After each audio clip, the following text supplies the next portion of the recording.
You'll learn QuickBooks once and for all with my 4-step approach in my free masterclass. See, in this video, I will not only show you how you can gain confidence using QuickBooks, but I'm also going to reveal my proven system that I've put together to help thousands of other bookkeepers just like you learn QuickBooks once and for all. Hey, I'm Matt Holquist. I've been a CPA for over 25 years now, and I started the QuickBooks University 12 years ago.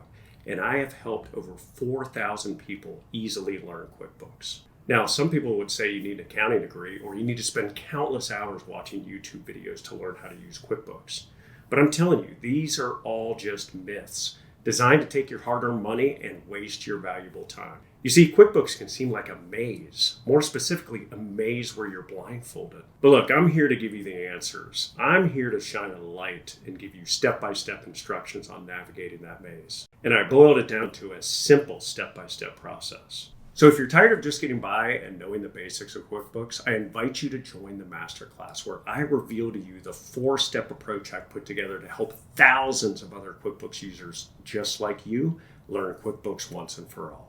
So click the link below this video to watch the masterclass now, where I show you this 4-step approach and show you how easy it is to navigate the platform. Just imagine opening QuickBooks and feeling empowered and confident knowing that you have all the right answers. Everything is organized and you feel in control. It becomes second nature. So click the link below this video right now to take that next step. And listen, for every day that goes by where you continue to try to learn QuickBooks by watching YouTube videos, you could simplify that process right now by watching my masterclass. And watch until the end where you'll get my free mini course where I reveal the top 3 mistakes most people make in QuickBooks and how to avoid them. So click the link right below this video now. I look forward to helping you finally learn QuickBooks.